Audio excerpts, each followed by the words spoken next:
किराए पे उठा दिया। जो पीछे है यहाँ सभी कक्षाएं लेते हैं।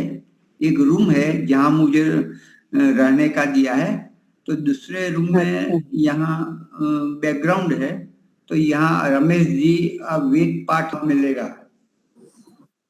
सरलतम विधि, हाँ पुस्तक है मेरे पास वो। हाँ, पहला भाग चल रहा है अभी। कुछ थोड़ा कठिन तो पड़ता ही है, फिर भी बैठेंगे एक दिन।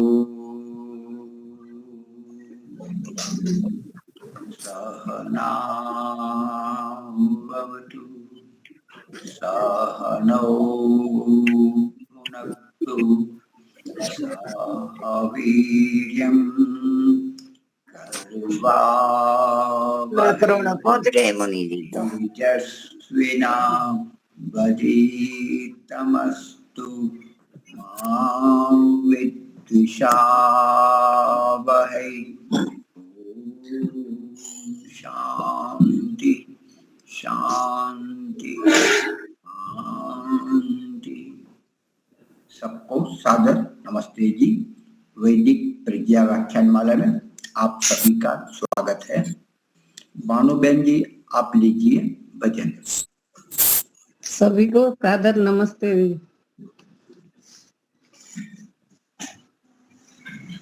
तुम मेरे जीवन के धन हो,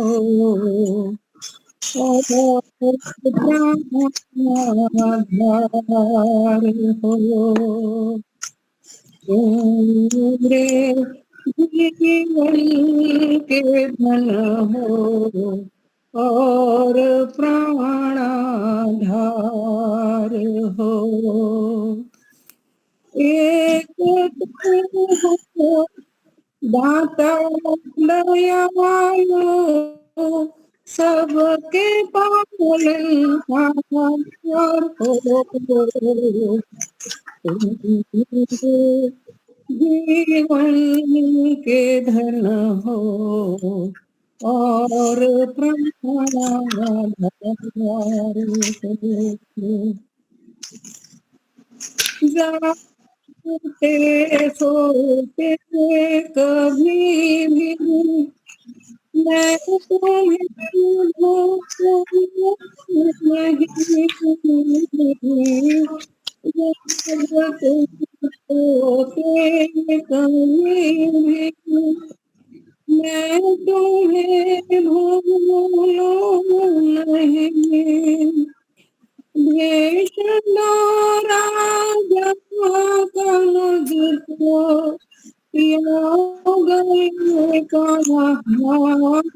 मुझको तुम मेरे जीवन के धन हो और प्राणाधार हो। भर रहे धन धान से तुम सबके ही परिवार को। भर रहे धन धान से तुम सबके ही परिवार को।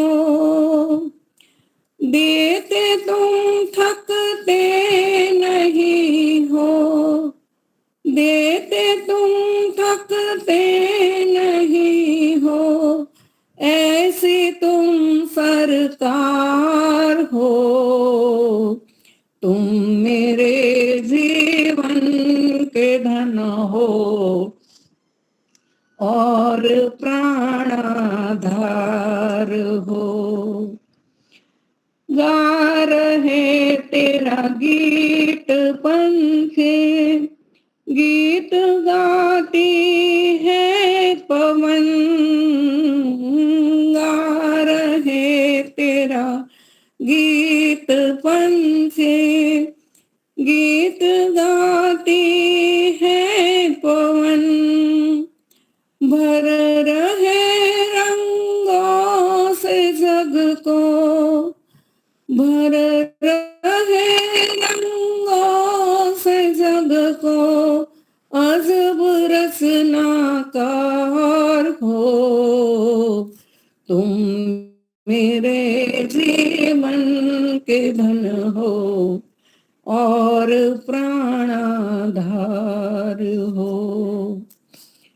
जिंदगी की नाव मैंने सौंप दी प्रभु आपको। जिंदगी की नाव मैंने सौंप दी प्रभु आपको। तुम डुबाओ या बचाओ, तुम डुबाओ या बचाओ, मेरे खेवनहार हो। तुम मेरे जीवन के धन हो और प्राणाधार हो। तुम मेरे जीवन के धन हो और प्राणाधार। समय देने के लिए धन्यवाद मुनि जी। बहुत बढ़िया। और कोई भजन गाने वाला हो, चाहते हो तो? ये हाँ, योगेश्वरी में कौन है? योगेश्वरी माता जी। आज हाँ, तो पहले तो मैं ये बताना चाहता हूँ कि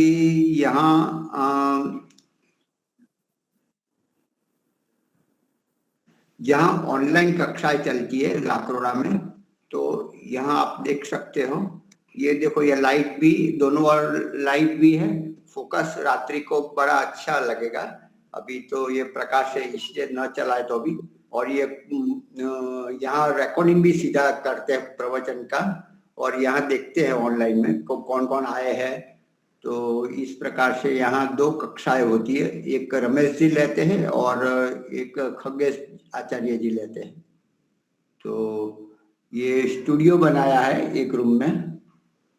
ये लाइट है और ये छोटा सा रूम है, लगभग 12 बाई 12 का। पीछे का बैकग्राउंड भी बढ़िया है। तो हाँ जी, आप लीजिए माता जी योगेश्वरी। वैदिक प्रज्ञा व्याख्यान माला में उपस्थित सभी को हार्दिक नमस्ते। एक छोटा सा भजन। तू कर बंदगी और भजन धीरे धीरे, मिलेगी प्रभु की शरण धीरे धीरे। तू कर बंदगी और भजन धीरे धीरे, मिलेगी प्रभु की शरण धीरे धीरे। दमन इंद्रियों को तू करता चला जा, दमन इंद्रियों को तू करता चला जा। फिर काबू में आएगा मन धीरे धीरे, फिर काबू में आएगा मन धीरे धीरे। तू कर बंदगी और भजन धीरे धीरे, तू कर बंदगी और भजन धीरे धीरे। मंजिल दर मंजिल ये मन फिर चढ़ेगा, मंजिल दर मंजिल ये मन फिर चढ़ेगा। हटेगा ये मन दुनिया से धीरे धीरे, हटेगा ये मन दुनिया से धीरे धीरे। तू कर बंदगी और भजन धीरे धीरे, मिलेगी प्रभु की शरण धीरे धीरे। सुने कान तेरे सदा वेद वाणी, सुने कान तेरे सदा वेद वाणी। तू कर वेद वाणी मनन धीरे धीरे, तू कर वेद वाणी, मनन धीरे धीरे तू कर बंदगी और भजन धीरे धीरे। सफर अपना आसान करता चला जा, सफर अपना आसान करता चला जा, छूटेगा ये आवागमन धीरे धीरे, छूटेगा ये आवागमन धीरे धीरे। तू कर बंदगी और भजन धीरे धीरे, मिलेगी प्रभु की शरण धीरे धीरे। तू दुनिया में शुभ काम करता चला जा, तू दुनिया में शुभ काम करता चला जा, तू कर शुद्ध अपना चलन धीरे धीरे, तू कर शुद्ध अपना चलन धीरे धीरे। तू कर बंदगी और भजन धीरे धीरे, मिलेगी प्रभु की शरण धीरे धीरे। तू कर बंदगी और भजन धीरे धीरे। धन्यवाद। बहुत खूब, बहुत अच्छा, बहुत अच्छा। हाँ जी, आज के वक्ता हमारे आचार्य शैलेंद्र जी बनारस से, उनको मैं आमंत्रित करता हूँ संस्कार विधि।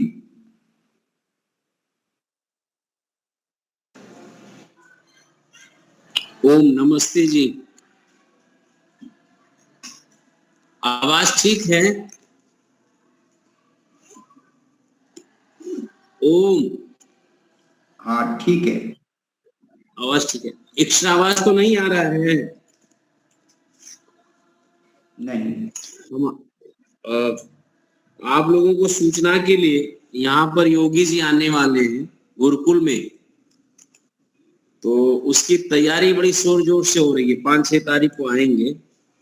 आचार्य कौन? योगेश जी, आचार्य योगेश वैदिक, माननीय योगी आदित्यनाथ ओहो बहुत बड़े हो, क्या बात है। मुख्यमंत्री।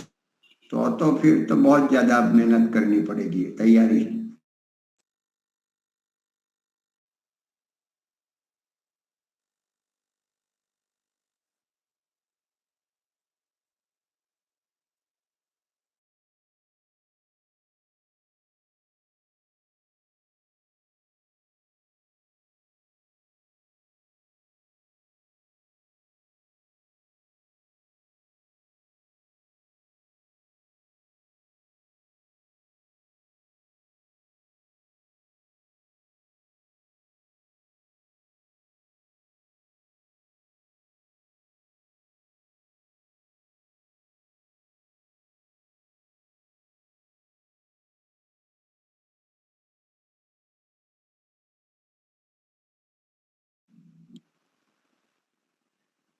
हाँ ऐसा ही लगता है कुछ।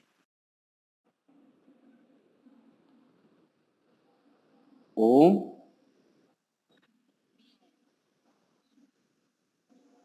अच्छा, अब आ रहा है ना जी?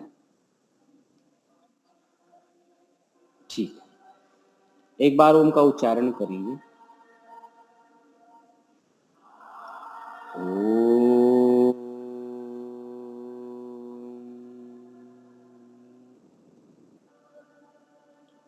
सहना भवतु सहनौ भुनक्तु सह वीर्यं कर्वावहै तेजस्विनावधैतमस्तु मा विद्विषावहै। ओम शांति शांति शांति। सम्माननीय श्री महेंद्र मुनि जी, आदरणीय दीपालिका जी, योगेश्वरी माता जी, भानुबहन जी, पूज्य वंद्य मातृशक्ति, अन्य भद्र पुरुषों, साप्ताहिक कक्षा है और साप्ताहिक कक्षा में पिछली बार अपनी संख्याओं को बढ़ाने पर और संख्याएं बनी रहे इस पर भी थोड़ा विचार किए थे कि हम लोग एक दूसरे के संपर्क में बनाए रखें और महेंद्र मुनि जी को कुछ जिम्मेदारियों से मुक्त करें। वो वानप्रस्थी हो गए तो अपनी साधना में, अपने स्वाध्याय में और ईश्वर की प्राप्ति में वो विशेष समय दे सकें और विशेष साधना कर सकें। हम सब गृहस्थियों का नैतिक कर्तव्य है कि उनके दिए छोड़े गए कार्यों को आगे बढ़ाएं और एक छोटा सा कार्य है ये जो साप्ताहिक क्या प्रत्येक दिन ये सत्संग की कक्षा चलता है तो इसको में सदस्यों को बनाए रखें और जोड़ने के लिए लोगों को प्रेरित करें और लोग बनाएं। और इसके लिए देखिए महेंद्र जी ने बहुत अधिक मेहनत किया है। सार्थक ये है कि इसको बनाए रखे हैं और इतने विद्वानों को प्रत्येक दिन व्यवस्था करते हैं, सबको मैसेज करते हैं और बुला करके लाते हैं ताकि समाज में अपनी संस्कृति, अपनी सभ्यता, अपना संस्कार और अपनी सभ्यता, अपनी वैदिक मिशनरी का जो लक्ष्य है वो जीवित रहे और वो उसका विस्तार हो, उसका वर्धन हो। ये मूल भावना है और जो महेंद्र जी की मूल भावना है वो हम सबकी मूल भावना है। ऐसा नहीं है कि हम उनकी कोई विशेष प्रशंसा कर रहे हैं, लेकिन ये आज समाज की आवश्यकता है और इस आवश्यकता देखते हुए आज नई पीढ़ियों के लिए भी ये आवश्यकता है कि हम अपनी परंपराओं को और जो हितकारी परंपरा है, सत्य संग से ही गुणों का वर्धन होता है। हम अपनी सभ्यता, अपनी संस्कृति से पहचान अपनी बनाते हैं और उसको बनाए रखना बहुत आवश्यक है। मूलभूत जिसके लिए मुझे आमंत्रित किए हैं महेंद्र जी वो है हम संस्कारों पर चर्चा करें। संस्कारों की श्रृंखला पर आज हम सब लोग चूर्णाक्रम संस्कार है क्योंकि पिछला संस्कार हम सब लोग अन्नप्राशन संस्कार पर हम थोड़ा बहुत प्रकाश डाले थे और एक भोजन मंत्र है उस पर भी प्रकाश हम लोग चर्चा कर चुके हैं। अब आज जो है जो विवेचनात्मक भाग है वो विवेचनात्मक भाग का हम सब लोग थोड़ा थोड़ा प्रकाश देखें, थोड़ा सा इस पर दृष्टि डालते हैं। वो ये कि चूड़ाकर्म संस्कार हमें क्यों करना चाहिए। जहां तक हम इस संस्कार को देखें तो किसी ना किसी रूप में मानव जाति में अपने बच्चे का सब लोग करते हैं, चाहे वो हिंदू हो, मुस्लिम हो, सिख हो, ईसाई हो। एक बार जब बच्चा जन्म लेता है, जन्म लेने के बाद जो गर्भ में उसके बाल सिर पर उगते हैं उसको एक बार सब लोग साफ करवाते हैं। जहां तक मेरी जानकारी है कि कोई ऐसा समुदाय, कोई ऐसा नहीं है जो इस संस्कार को ना करते, लेकिन इस संस्कार को करते हैं लोग अपने अपने तरीके से। इसके पीछे वैदिक दृष्टिकोण क्या है उसको हम देखेंगे, विचार करें। तो संस्कार के काल जो निर्धारण किया है ऋषियों ने, उस काल निर्धारण से इसके महत्व को थोड़ा विशेष समझने में सहायता प्राप्त होगी। 2 समय निर्धारण किया है कि जन्म से साल भीतर एक तो चूणाक्रम संस्कार होना चाहिए और एक कहते हैं कि 3 साल जन्म से तीसरे साल में, यानी 2 साल 2.5 साल बीत जाए, 3 साल का जब हो जाए तब उस समय करना चाहिए। ऐसा क्यों ऋषि कहते हैं और इसके पीछे क्या है। तो शरीर का जब जन्म होता है और शरीर धीरे से बहुत शीघ्रता से विकास करता है। विकास करने में आप देखेंगे कि जब बालक जन्म लेता है तो उसके शरीर की कई हड्डियां जो परस्पर आपस में जुड़ी नहीं होती। उन्हीं में से हमारे सिर की भी हड्डियां होती है, खोपड़ी की, जो 3 हड्डियां आपस में जुड़ी नहीं होती। वो जन्म के बाद और जब बालक धीरे धीरे बढ़ता है और वो 2 साल 2.5 साल, तो उसकी सर की हड्डियां भी जुड़ती है। उसके बीच में जो तालू की हड्डी होती है वह भी नहीं जुड़ा रहता उस समय। और ऐसा ही कुछ संस्कार विधि की विवेचनात्मक भाग में सत्यव्रत सिद्धांत अलंकार भी इस बात पर दृष्टिपात करते हैं। दृष्टिपात करके वो कहते ये है, उनका मुख्य भाग यही कहना कि जब बालक 3 साल का हो तभी संस्कार करना चाहिए, अभिशप्त। इसके उदाहरण में उन्होंने आयुर्वेद के ऋषियों का उदाहरण दिया है। आयुर्वेद के ऋषियों को कहते हैं, अपनी बात की पुष्टि में आयुर्वेद ऋषियों का प्रमाण दिया है कि ऐसा कहना है। क्यों क्योंकि एक सुक्ति उन्होंने लिया और वो सुक्ति लिया है असुलायन गृह सूत्र का। असुलायन गृह सूत्र में कहते हैं कि तृतीय वर्षे चौलम। तो जो चूड़ा कर्म है, इसको चूड़ा कर्म संस्कार, मुंडन संस्कार, चौल कर्म आदि कई नामों से भी जानते हैं। जब यह कई नामों से जानते हैं तो संस्कार के क्रम में 8वां संस्कार, 16 संस्कारों में ये जो चूड़ा क्रम संस्कार है 8वां संस्कार है, अथवा ये कह ले कि ये बिल्कुल बीच का संस्कार है। 16 संस्कार में 8 संस्कार, तो 3 वर्ष की आयु तक 8 संस्कार का प्राविधान यहीं पर हो गया। अब ये जो आयु के दृष्टिकोण से इसके महत्व पर जो हम लोगों को दृष्टि डालना होगा कि शारीरिक जो परिवर्तन होता है जो क्रियाओं का, इसी मध्य 6 मास से यानी 6 मास से लेकर के और 2.5 मास तक उसके दांत निकलना शुरू होते हैं। और जो दांत निकलते हैं वो 4 नीचे और 4 ऊपर, ये 1 साल के भीतर निकल जाते हैं। फिर 4-4 करके, फिर उसके बाद 3-3 करके ऐसे 12 दांत उसके 1.5 साल में निकल जाते हैं। और फिर बाद के जो 4 दांत रह जाते हैं, 6 दांत, तो वो फिर बाद में निकलते हैं। तो धीरे धीरे इसके पीछे वाले आगे वाले दांत जो छोटे छोटे बच्चे के, जिसको दूध का दांत कहते हैं, इस दूध के दांत निकलने में आगे के तो बहुत कम कष्ट होता है बालक को, लेकिन जब पीछे के दांत होते हैं, वो जो साइड वाले दांत निकलते हैं, उस समय मस्कुलों में सूजन, बच्चों में दस्त आना, दर्द होना, सिर में भारीपन होना, बहुत सारी वेग में चलता है। और गर्भ के समय का जो बाल होता है वह एक प्रकार से दूषित बाल होता है। जब तक सिर पर बाल होते तब तक बच्चे को रोग की आशंका ज्यादा रहती है। अच्छा, अथवा इस प्रकार से कि रोग ग्रसित रहता है, बार बार बीमार होने का। इसलिए गांव में तो ये कहा जाता है कि इस बच्चा जो बार बार बीमार पड़ता है, तो ये बाल इसके मुंडन संस्कार हो जाएगा तो ये निरोगी हो जाएगा, ये स्वस्थ होगा, स्वास्थ्य लाभ को प्राप्त हो जाएगा। तो मेरे दृष्टिकोण से उसके पीछे ये भाव है कि उसके शरीर में बड़ी तीव्रता से परिवर्तन होता है, परस्पर अपनी हड्डियां जो गर्भ की अवस्था में जुड़ी नहीं रहती है, और परमात्मा की ऐसी वैज्ञानिकता है, परमात्मा की विशेष व्यवस्था है कि वो गर्भ की अवस्था में जोड़ता नहीं है। जब गर्भ से बाहर आ जाए, वो एक आवश्यक भी है, वो प्रक्रिया में आवश्यक है जन्म लेने के लिए। तो ये एक उपकार ही होता है परमात्मा का।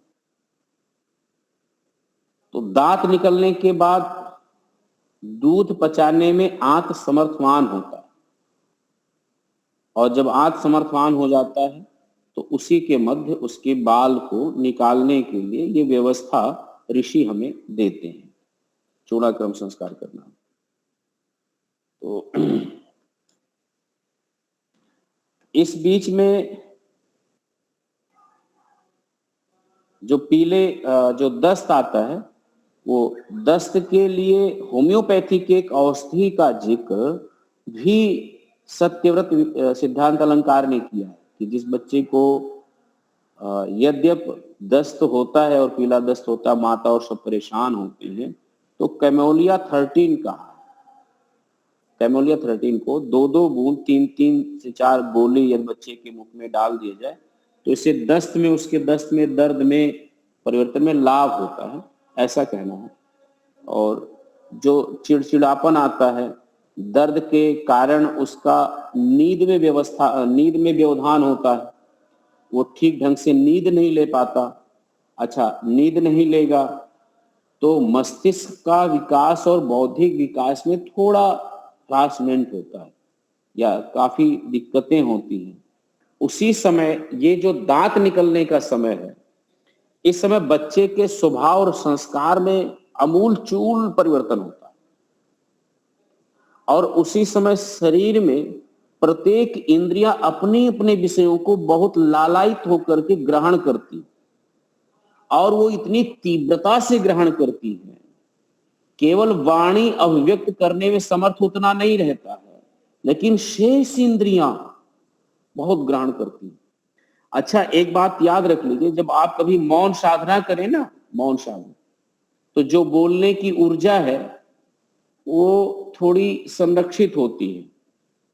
तो इंद्रियां क्या है कि उतनी ही एक्टिव हो जाती हैं, और जब व्यक्ति प्रथम अवस्था पर मौन होता है तो बाहर बहुत तेजी से विषयों को ग्रहण करती है, चाहे वो श्रवण इंद्रिय हो, चाहे देखने की लालसा हो, यद्यपि आपने विधि पूर्वक नहीं, कोई मौन होता है। और इसका परीक्षण कैसे करते हैं? तो जिनके जीवन में साधना नहीं होता है और वृद्धावस्था में आप देखें कि श्रवण इंद्रिय यानी सुनने की क्षमता कम हो जाती या नहीं रह जाती, बहरापन हो जाता है, तब उन वृद्धों को देखिए कि वो देखने के लिए और किसी भी विषयों के तरफ बहुत आकर्षित रहते हैं। और लोभ और लालच में ये अंतर है कि जो लालसा होता है वो आवेग पूर्वक होता है, बड़ा आवेग रहता है। तो इंद्रियां शैथल्य हो गई है, वृद्धापन आ गया है, समर्थवान नहीं है, लेकिन उन्हीं इंद्रियों में लालसा लिप्सा इतना रहती है विषयों को प्राप्त करने की कि वो अनियंत्रित दिखते हैं। और वो अनियंत्रित दिखने के कारण ही वृद्धों को कहते हैं कि देखो ये बुढ़ापन है, छठिया गया है, विक्षिप्त हो गया है, इसकी मतलब तमाम संज्ञाएं दे देते हैं। लेकिन उस समय की स्थिति को समझिए कि ऐसा क्यों? क्योंकि वो यद्यप बोलता अथवा वो सुन पाता तो उतनी इसकी स्थिति नहीं होती, अपने चित्त को नियंत्रण करने में ज्यादा वो रहता। वो एक इंद्रियों को सुनने में कम हुआ इसलिए बोलना कम हो पा रहा है, ठीक से क्या बोले क्या ना बोले। और साधना चित्त की है नहीं। अब साधना चित्त की नहीं, अविद्या और अज्ञानता भरा पड़ा है, विषयों में राग है बहुत सारा। तो राग के कारण, आसक्ति के कारण, अहंकार के कारण उसकी बड़ी मनोदशा बड़ी विचित्र होती उस वृद्धावस्था में। लेकिन वहां जो मुख्य बात कहना यह है कि जो विषयों को खींचता है अपनी तरफ, आकर्षण, वही स्थिति बच्चे में ज्यादा रहती है। और चीजों की तो भावना नहीं है, अहंकार उसका बहुत प्रसुप्त नहीं, बहुत जागृत नहीं हुआ, लोभ और राग भी बहुत ज्यादा नहीं है। तो इसलिए उस बच्चे जैसा विक्षिप्त अवस्था तो इसमें नहीं होता, लेकिन कष्ट से और दूसरे को खींचने के, मतलब विषयों को खींचने का, ऑब्जर्व करने का अंदर से, वो बहुत तीव्र होता है, बहुत तीव्र होता है। ये जो तीव्रता होता है उसी में उसको नींद नहीं आता, कष्ट में रहता है, तो वो चिड़चिड़ापन बहुत तेज हो जाता है बच्चे में। उसी समय माता पिता को बड़ा सावधान और सजग रहना चाहिए, सचेत रहना चाहिए। एक तो उसकी पीड़ा जो हो वो, और बालक पूरी नींद सो सके, ये दो पर बहुत विशेष दांत निकलते समय विशेष ध्यान देना चाहिए, ताकि वो किसी गलत आदतों का शिकार ना हो जाए, पहली बात। और उसके अंदर ऐसा कोई हैप्चुअल वो ना हो जाए, जिद्दी हो जाए, चिड़चिड़ापन हो जाए। और देखते होंगे बच्चे अस्थिर की स्थिति में रहते हैं। अब वो जो बच्चे आप देखेंगे कि 3-4 साल के बाद अस्थिर रहते हैं, वो मतलब भाग दौड़ यहाँ वहां 2-4 मिनट रुकना नहीं कर पाते। वो क्यों नहीं कर पाते? क्योंकि वो दांत के निकलने के समय भी कुछ असावधानी हो गई, वो चिड़चिड़ापन, वो स्थिरता ना रहना, वो संस्कार, वो आदत में। अभी हमारे सामने एक बच्चा आया, वो ऐसे ही स्थिर, किसी से कोई मतलब एकाग्र होकर बात नहीं करता, और 2 सेकंड भी कहीं एक जगह मतलब स्थिर नहीं रहता। वो बड़ी विचित्र स्थिति थी। देखने सुनने में बहुत सुंदर, स्मार्ट, इस शकल सूरत ईश्वर ने बड़ी अच्छी दे रखी थी उसको। तो उन्होंने कहा कि आचार्य जी आप इस बच्चे को देखिए, कुछ बताइए। अब हमने कहा ये तो बड़ा विचित्र स्थिति है, मैं कोई वैज्ञानिक चिकित्सक और ऐसा तो कुछ हूं नहीं, लेकिन ऐसे कैसे हुआ? तो उससे पूरा पूछा, दांत के निकलने का समय पूछा, तो माता का दिनचर्या पूछा कि आप क्या करती थी उस समय, पिता क्या करते थे। तो किसी ने उस बच्चे पर उस समय ध्यान नहीं दिया। वो जिस दर्द में था दांत निकलते समय, या जो उस समय, उस पर किसी ने ध्यान नहीं दिया। और मस्तिष्क ऐसा डेवलप हो गया कि वो उसके अंदर एक्टिविटी आ गई सारी की सारी। तो अब उसको स्थिर करना बड़ा मुश्किल था, लोगों ने उपाय बताया। तो हमने कहा कि देखो अभी तो नहीं हो सकता है, ये किसी का सुनता ही नहीं है, लेकिन जब ये सो जाए या नींद में आए तो एक तो पूरी नींद इसको लेने दीजिए जहां तक नींद ले सकता हो। और नींद की स्थिति में इसको नींद अच्छा है इसके लिए बहुत अच्छा शास्त्रीय संगीत इसको श्रवण कराइए। ये शास्त्रीय संगीत तार का या फ्लूट का इंस्ट्रूमेंट ऐसा हो, बहुत धीमी गति से बजता हो, जब इसकी कोई भी एक इंद्रिय कुछ देर किसी विषय पर रुकेगा तब धीरे धीरे धीरे धीरे इसकी संस्कार। तो उन लोगों ने ये प्रारंभ किया कि संगीत अच्छा सा जब सो जाते तो बजाता, तो धीरे धीरे उसके कानों में पड़ने लगा। फिर धीरे धीरे उस संगीत की तरफ, शास्त्रीय संगीत की तरफ, फ्लूट की तरफ आकर्षण हुआ। अब जाकर के थोड़े देर वो परिवर्तन एक जगह कहीं रुकता है, बात करता है, तो उसका बड़ा प्रभाव पड़ा है। तो कहने का अभिप्राय ये है कि मुख्य बात कि उस समय हमें ये ध्यान देना चाहिए, शायद यही ध्यान रखते हुए उस औषधि का भी, क्योंकि डॉक्टर सत्यव्रत सिद्धांत अलंकार तो जो आचार्य के नाम से हम लोग जानते हैं, वो आचार्य जी होम्योपैथ के बहुत बड़े डॉक्टर थे, चिकित्सक थे। उन्होंने कई पुस्तकें लिखी हैं और वो पुस्तकें मैंने देखा कि बड़े बड़े होम्योपैथ के डॉक्टर अपनी लाइब्रेरी में उस पुस्तक को रखते हैं, बड़ा जगह स्थान देते हैं। लोग उनको, होम्योपैथ का कोई डॉक्टर नहीं जो आचार्य सत्यव्रत सिद्धांत अलंकार को नहीं जानते। होम्योपैथी चिकित्सा का एक पुस्तक लिखा है उन्होंने, बुढ़ापे से जवानी की ओर। तो बुढ़ापे से जवानी की ओर लिखा, तो एक घटना उनके जीवन का है, और वो घटना इसलिए उनके जीवन का है कि उसने कोई पौराणिक संत उनसे मिलने गए। तो पौराणिक संत उनसे मिलने गए, तो उन्होंने कहा कि भाई, बातचीत होते होते एक घटना कि मैं एक प्रयोग कर रहा हूं, वेद शास्त्रों के अनुकूल मैं 100 वर्ष के जीवन को प्राप्त करूंगा। यदि 100 वर्ष में जीवन को प्राप्त नहीं कर पाया तो मैं ये वेद शास्त्र सब झूठा समझूंगा। तो पौराणिक संत थे, उनको अगाध श्रद्धा थी वेद शास्त्रों पर।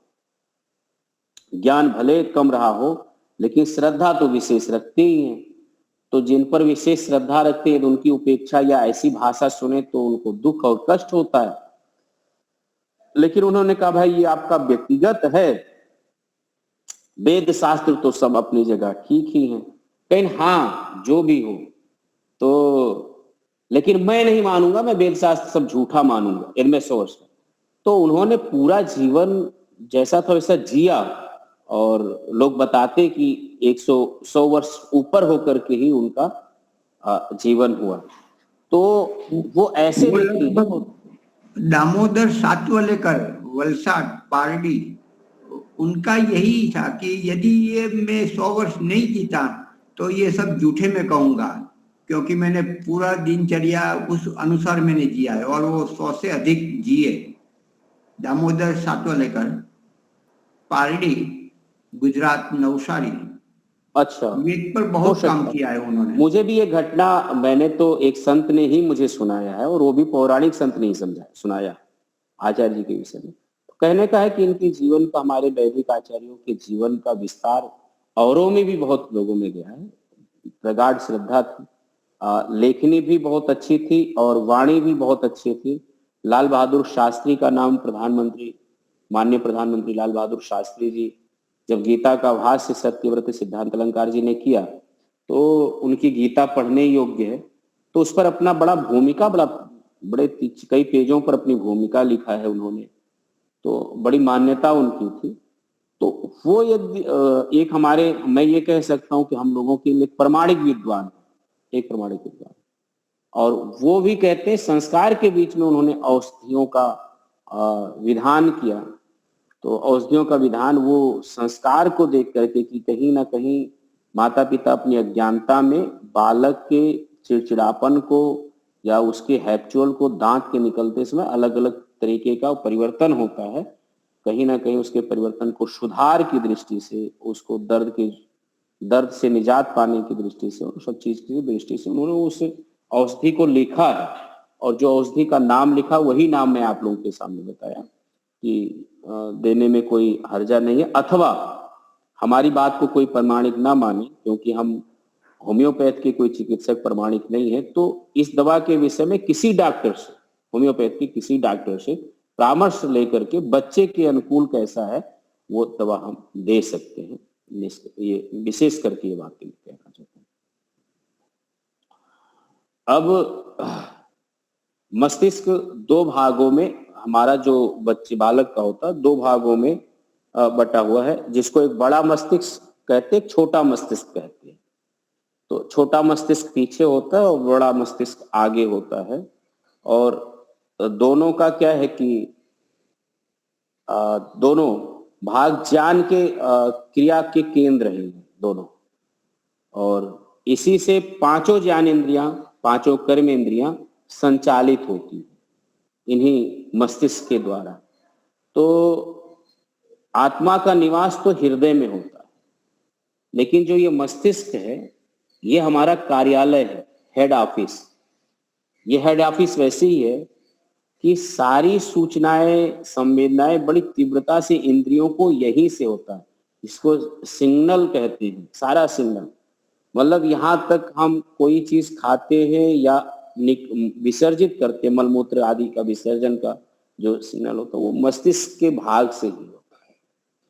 और मस्तिष्क का ये है कि इसको एक शरीर के टेम्परेचर में मस्तिष्क सदैव ठंड होना चाहिए और पैर सदैव गर्म होना चाहिए। पैर और मस्तिष्क का दोनों तुलना लिया जाए तो एक लक्षण घटाइए कि मस्तिष्क ठंड हो और पैर जो है वो थोड़ा गर्म हो और पेट थोड़ा नरम हो। तो ये स्वास्थ्य के लक्षण, ये पैरामीटर है। यदि पैर में अकड़नपन हो, कड़ा हो, सिर गर्म हो, पैर ठंडा हो, तो ये कई रोगों के प्रतीक हैं, लक्षण हैं।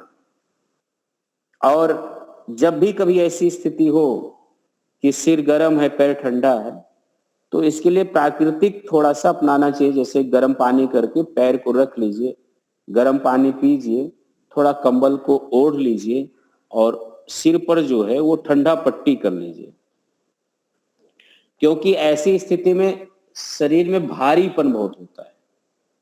सिर गर्म रहे, पैर में अकड़नपन रहे, पैर ठंडा रहे, तो किसी कार्य को करने में इच्छा नहीं होती, साधना नहीं होती, मन नहीं लगता, शरीर एकांत, शरीर कहीं पर भी मन एकाग्र नहीं होता, किसी को करने की इच्छा नहीं होती। तो ऐसी स्थिति में तुरंत हमें पता चल जाना चाहिए, मतलब विषय से मैं हटकर ये बात बोल रहा हूँ क्योंकि हम लोग कहीं ना कहीं साधना आदि से जुड़े हैं।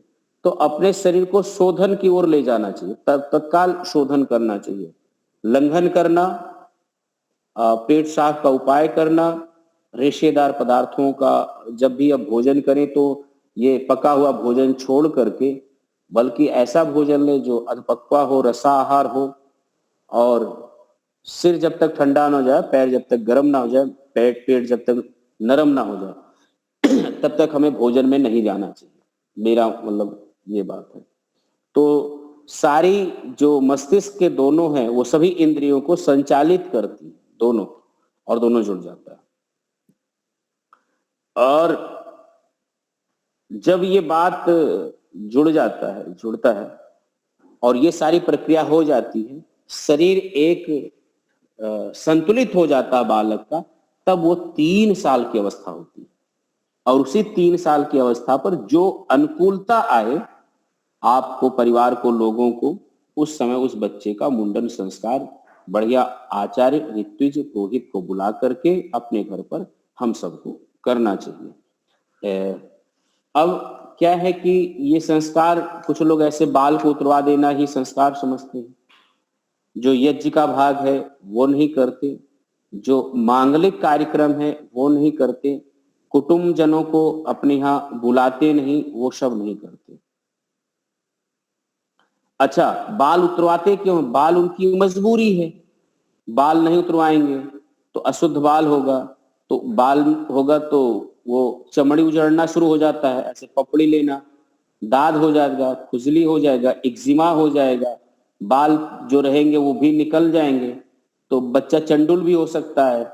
तो वो सब डर बस जो है इस संस्कार को कहीं ना कहीं जाकर के एक बिगड़े रूप में, लेकिन ऋषियों ने उपकार करके हम सब वैदिक धर्मावलंबियों को, ये ऋषि ने उपकार किया और ये संस्कार हम सबको दे दिया है। तो संस्कार देने इसी संबंधित में कहा है, देखिएगा कि एक श्लोक का भी उद्धरण दिया है कि मस्त लुंगम छयात यस्या वायु ताल्वस्थि नामेत तस्या त्रिदन्या युक्तस्य सर्पी मधुरैकैः श्रितम। मस्तलुंग अर्थात मस्तिष्क के भाग के क्षीण या दुर्बल हो जाने पर होने के कारण वायु प्रकुपित हो जाता है। अच्छा, वायु प्रकुपित होकर के जो मस्तिष्क का तालु होता है, वो तालु को एक संज्ञा दिया जाता है, गिर जाना या दब जाना। गांव में भी इस बात को कहते हैं, यदि वो तालु गिर जाता है या दब जाता है तब उसके उपचार के लिए नाना प्रकार के लोग उपचार करते हैं।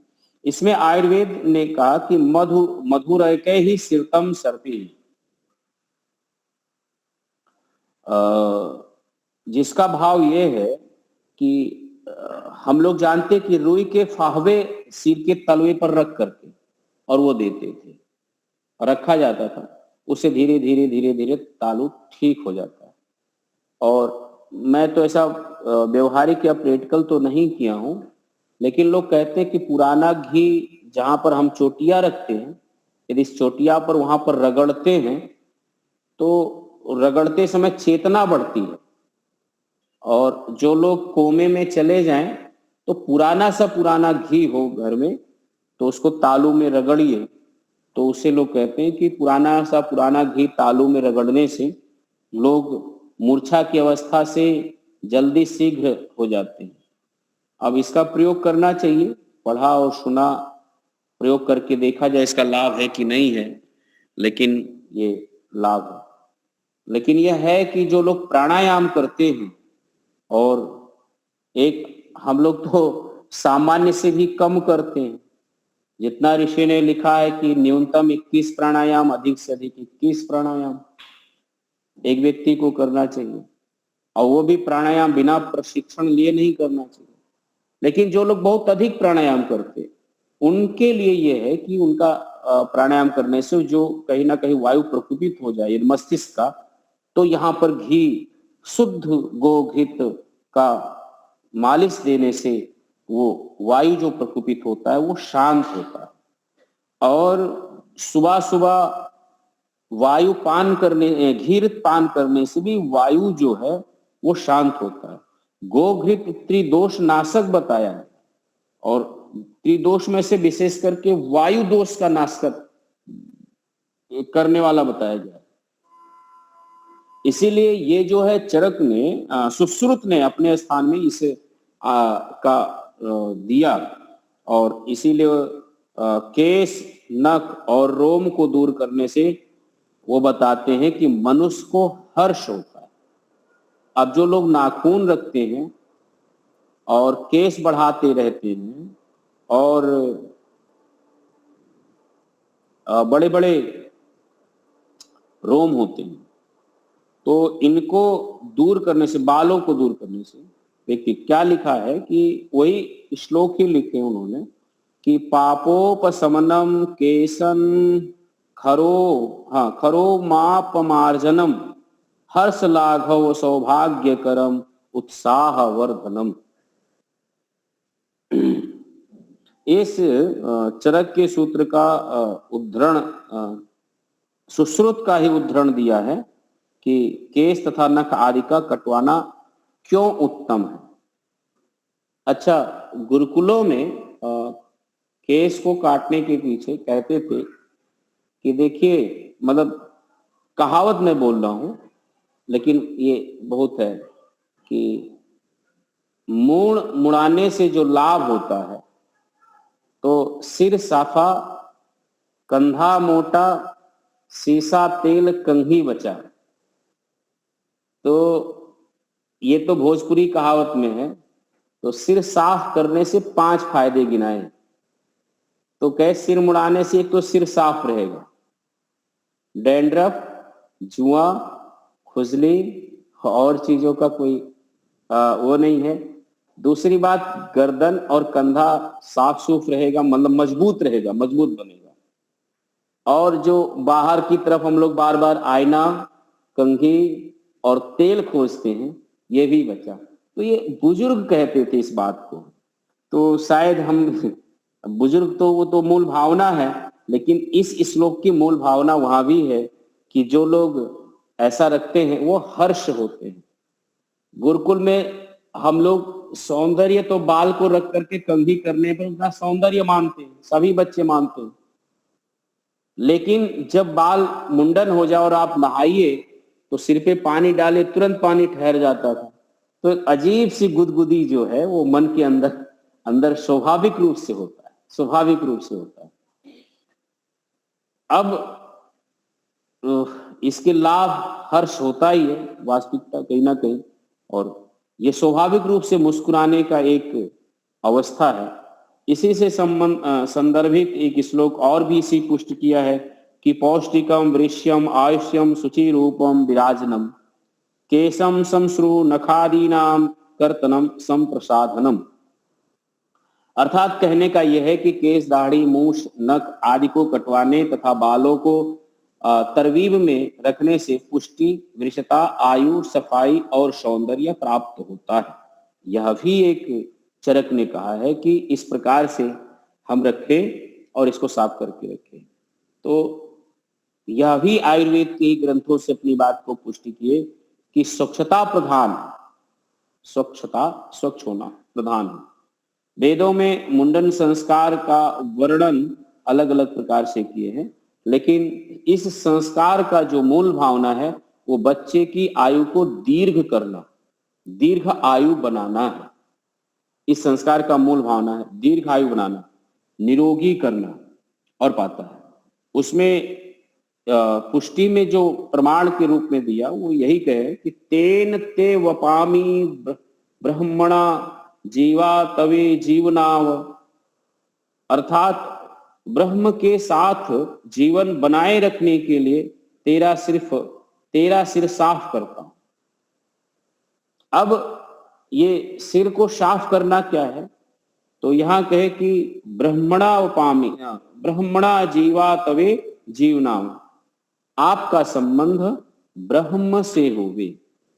अब यह एक व्यापक शब्द है, अनेकार्थ वाला शब्द है।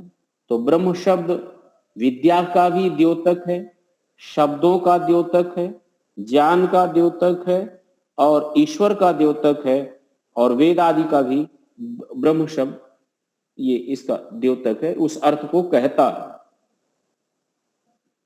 तो एक बालक का जीवन ज्ञान से जुड़े, वेद से जुड़े, शब्द रूपी अक्षरों से जुड़े और ईश्वर से जुड़े, यह भी इसी संस्कार का एक महत्वपूर्ण अंग है, एक उसका भाग है।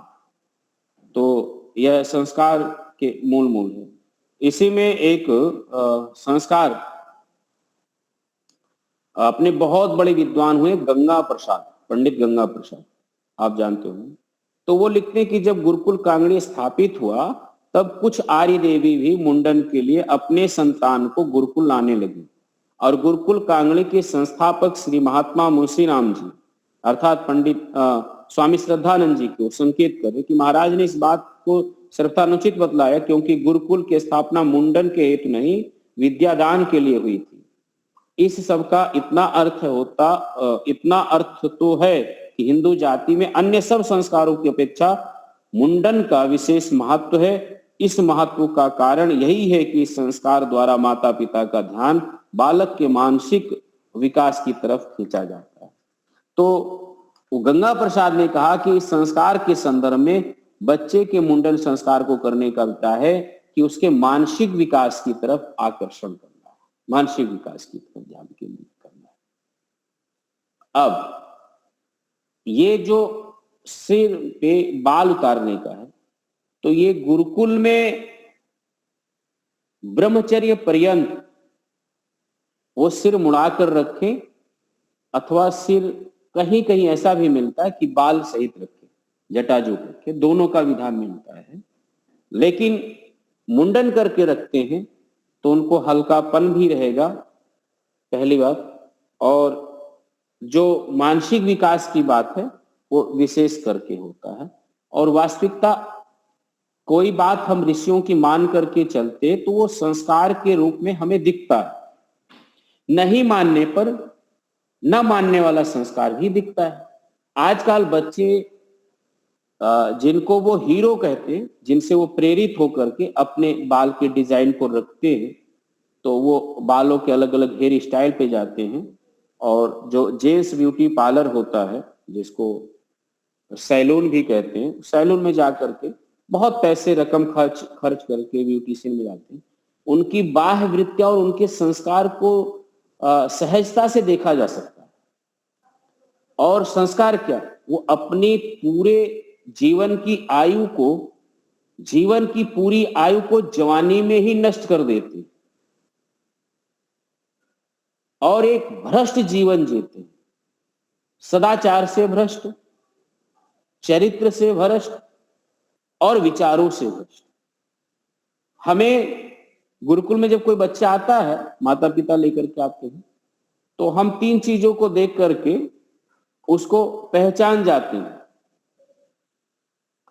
वो किस प्रकार का सौर श्रृंगार कर रहा है, उसका चाल चलन क्या है, और छोटे बड़ों के बीच में वो व्यवहार कैसा कर रहा है। इतना ही उसका परिचय मेरे लिए पर्याप्त रहता है कि उसको सब चीजें पढ़ने के लिए आंतरिक उसके गुण दोष क्या है। आज जितना हमारे ऋषि और विद्वानों ने आंतरिक गुणों के विकास में, चारित्रिक विकास में बल दिया है, वर्तमान में जितना भी, जिनको अब इसका दोष किसी पर हम रख नहीं सकते, लेकिन वर्तमान जो परिवेश बनाया गया है, इतना ही दोषों को बढ़ाने में, चरित्र को हीन करने में और शारीरिक आयु को नष्ट करने में ये वातावरण और परिवेश का भी बहुत बड़ा योगदान, बहुत बड़ा योगदान। इस पर हम क्या कह सकते, कहने को तो बहुत रहता है कि व्यक्ति के केस को देख करके उसकी विशेषता का पता लग जाता है। जिसके बाल बिखरे बिखरे हों, जो संयम से रहता हो,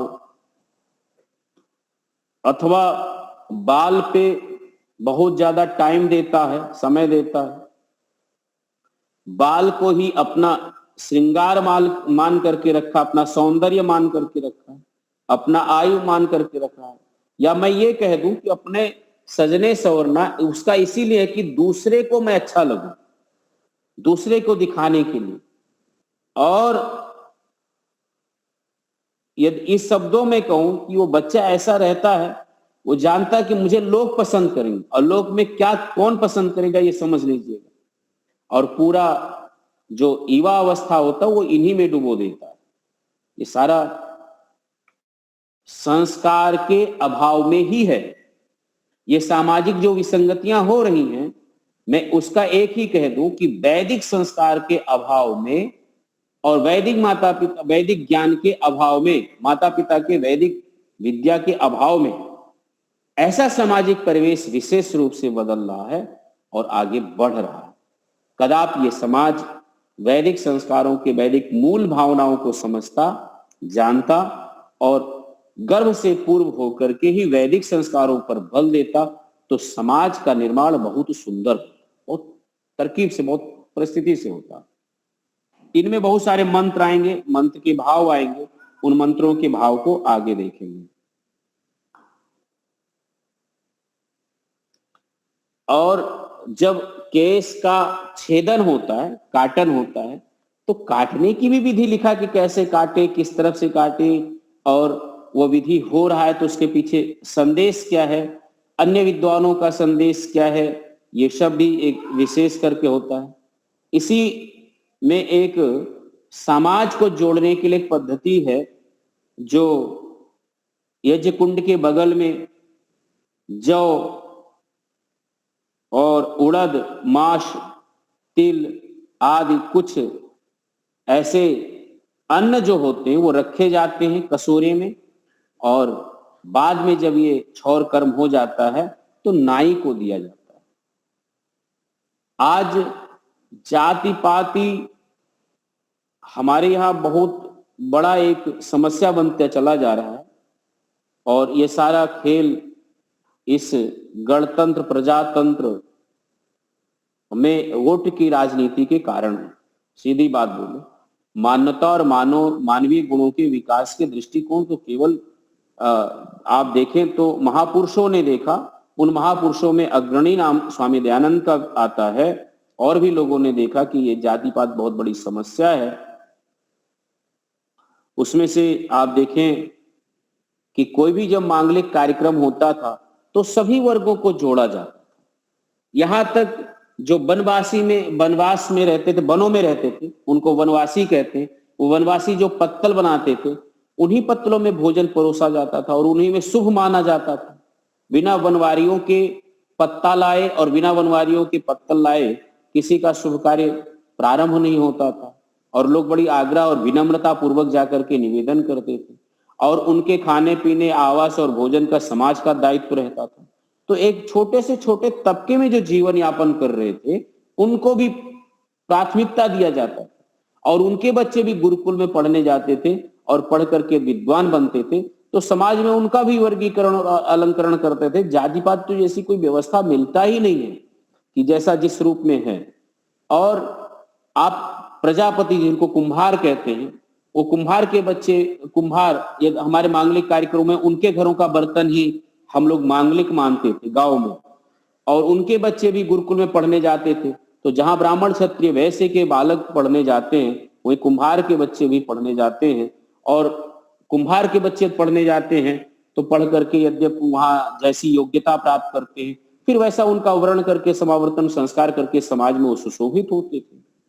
तो यद्यप यही पद्धति लागू था, और इसी पद्धति का हमें खोज करना चाहिए, इसी पद्धति का अनुसंधान करना चाहिए, अधिक से अधिक इसी पद्धति पर अपनी बात को पुष्ट करना चाहिए, और समाज की ये सही वास्तविक जो व्यवस्था था, इस व्यवस्था को लोगों के सामने लाना चाहिए, राजनीतिक लाना चाहिए, ताकि ये जो आपस में कलह की स्थिति है, आपस में इतनी बड़ी भयंकर स्थिति हो रही है और लोग इस प्रकार से विसंगतियां कर रहे हैं, और इसी कारण से आज संस्कार को जो मान नहीं रहे हैं, मनु को नहीं मान रहे हैं या हमारे संस्कारों को नहीं मान रहे हैं, और वो बहुत बड़ा विशेष तबका है जो नहीं मानने वाला है, वो इनकार कर रहा है ऋषियों को, क्योंकि वो कह रहे हैं कि हमें उपेक्षित कर दिए, हमें संस्कारों का भाग, संस्कारों का जो अधिकार था वो नहीं दिया गया। ऐसा कहीं ऋषि, ऐसा कहीं व्यवस्था, ऐसा कहीं नहीं था। कुछ स्वार्थी लोगों ने ऐसा किया होगा और कुछ लोगों ने करवाया होगा, और इसी प्रकार से दुष्प्रचार हुआ राजाओं के द्वारा और कुछ पंडित पुजारियों के द्वारा, ब्राह्मणों के द्वारा, और समाज में ये स्थिति हो गई। तो मूल बात यह है कि संस्कार जब मांगलिक कार्य देखेंगे तो मांगलिक कार्य में एक एक क्रियाओं को देखिए और एक क्रियाओं पर विचार करके देखिए, एक एक बातों पर, व्यवस्थाओं पर विचार करके देखिए, तो ये संस्कार हमें समाज के सब लोगों को जोड़ता भी है, हमें संगठन को मजबूती भी देता है। जहां संस्कार निर्माण करता है, बालक के निर्माण, परिवार का निर्माण और समाज का निर्माण, राष्ट्र का निर्माण करता है, वहां पर ये भी एक अवस्था और स्थिति प्राप्त होती है। तो यहीं पर विराम देते हैं। अगली बार आप सब लोग ध्यान दिलाइएगा। आज विवेचनात्मक पक्ष पर थोड़ी सी चर्चा आप लोगों के सामने कर सका हूं। आप सब लोगों ने ध्यान पूर्वक सुने, हमारी संख्या और बढ़ाइए। और मैं ये इतना ही बस आप लोगों से विनम्रता पूर्वक प्रार्थना करूंगा कि मुनि जी का आप लोग सहयोग करिए और इस कार्य को हम गृहस्थी लोग स्वयं उठाएं, एक दूसरे से संपर्क करें, कक्षा में आने के लिए उनसे पूछें, उनका हाल चाल लें। इन्हीं शब्दों के साथ पुनः आप सबको बहुत बहुत धन्यवाद। साधुवाद। बहुत सुंदर, आपने बिल्कुल ठीक बताया। नए वर्ष में कम हुए हैं आने वाले, और मेरा भी अधिक दौड़धाम है, लेकिन अभी थोड़ा कम हो ऐसा भी प्रयास कर रहा हूँ। लाकरोड़ा आ गया हूँ, और यहाँ फैसिलिटी आप देखिए कितनी बढ़िया मिली है। ये अपना मोबाइल है, यहाँ रिकॉर्डिंग खुद करते हैं हमारे रमेश जी और अपने आचार्य खगेश जी। ये देखो, ये फ्लैश लाइट भी दोनों ओर रखी है, पूरा स्टूडियो बनाया है। तो बहुत ही बढ़िया। ये संस्कृत पठन पाठन की सरलतम विधि आचार्य जी पढ़ाते हैं, तो वो भी है। तो इसी रूम में मुझे पड़ोस में यहाँ दिया है, यही रूम में, ये अंदर का रूम है। तो इस प्रकार से व्यवस्था अच्छी बनी है। तो हम अभी 5 मिनट 7 मिनट पहले आचार्य प्रिय जी यहाँ आए और आपका प्रवचन कर रहा है, तो कुछ बोले नहीं, ठीक है चलाते रहे, ऐसा कहा। तो मतलब सदुपयोग हो रहा है और मुझे दिया भी पास में ही दिया है कि बस आपका मोबाइल नहीं चले। मैंने कहा कि मेरा मोबाइल नया अभी खो गया था, नया लिया, उसमें यूट्यूब आता नहीं है, फेसबुक आता नहीं, व्हाट्सएप ही चलता है, मेरे को यही चलाना है। नहीं आता वो बढ़िया है, क्योंकि वो समय बचेगा। पूरा 4 वेदों का सेट में पूरा हरिशरण सिद्धालंकार का उनका मैं ले आया हूँ, और भी सारी पुस्तकें 400-500 होगी। तो 2 गाड़ी भर के, मतलब एक दूसरे राउंड में सब आ गई जो जरूरी है। तो इस प्रकार से स्वाध्याय का तो लाभ मिलेगा है। तो बहुत बढ़िया आपका वक्तव्य आज मैंने शांति से सुना, अच्छा लगा। ठीक है जी। तो अपने इलाहाबाद के शंकर जी, आप शांति पाठ और जय घोष करें। आज के व्याख्यान माला का समापन शांति पाठ और जय घोष से। आवाज आ रही है मनी जी? हेलो, आ रही है। शांति पाठ के बाद में मौली से थोड़ा मैं बात करूंगा। ओम द्यौ शांति अंतरिक्षं शांति पृथ्वी शांतिरापः शांतिरोषधयः शांति वनस्पतयः शांतिर्विश्वे देवा शांतिर्ब्रह्म शांतिः सर्वं शांतिः शांतिरेव शांतिः सामा शांतिरेधि। ओम शांति शांति शांति। जय घोष। जो बोले सो अभय। सत्य सनातन वैदिक धर्म की जय। मर्यादा पुरुषोत्तम भगवान राम की जय हो। योगिराज भगवान कृष्ण की जय हो। व्याकरण सूत्र गुरु वीरजानंद की जय हो। युग प्रवर्तक महर्षि दयानंद सरस्वती की जय हो। भारत माता की जय हो। गौ माता की आनंद करे। देश के अमर शहीदों की जय हो। वेद की ज्योति चलती रहे। ओम का झंडा उड़ता रहे। आर समाज अमर रहे। सत्यार्थ प्रकाश अमर रहे। प्रणव ध्वनि